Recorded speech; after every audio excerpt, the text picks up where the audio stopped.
सलीम सलीम है मैं बम्बे से रहना जी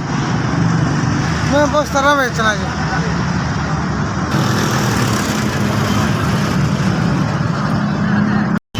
बस दो बच्चे है छोटे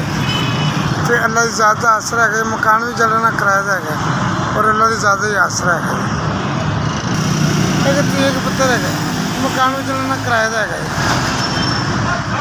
बच्चे बिल्कुल छोटे ने बच्चे यानी कि 7 साल की मुंडा 9 साल का है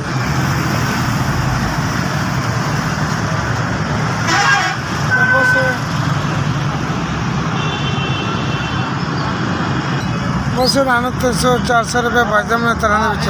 रेडी चो तो यानी पर्वत दिखा आशा अल्लाह ज़्यादा आसरा हो जाए आसरा है रोज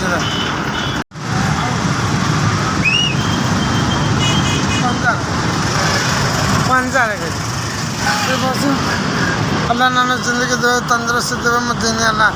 का बहुत सारा जने कि बिना बताओ बिना तलक मेरी मदद और मदद की थी बस जिन्हें मैंने 5,000 रुपये भेजे ना मालिक उन्होंने जिंदगी दे तो तंदुरुस्ती दे मदीने अल्लाह और सदा और हरे भरे रहन अल्लाह ज़ात उन्होंने दे कैसे भी शाह के और दिन दे रहे बस जिन्होंने मेरी मदद की थी खुदा कभी की थी मदद की थी अल्लाह रबानी से बानी अल्लाह पाक उन्होंने उसी तरह मदद रखे और बर्तान और नजात ही रखे अल्लाह की ज़ात पाक SBS बस आपने पैसे आपने मेरी तरफ पहुँचाए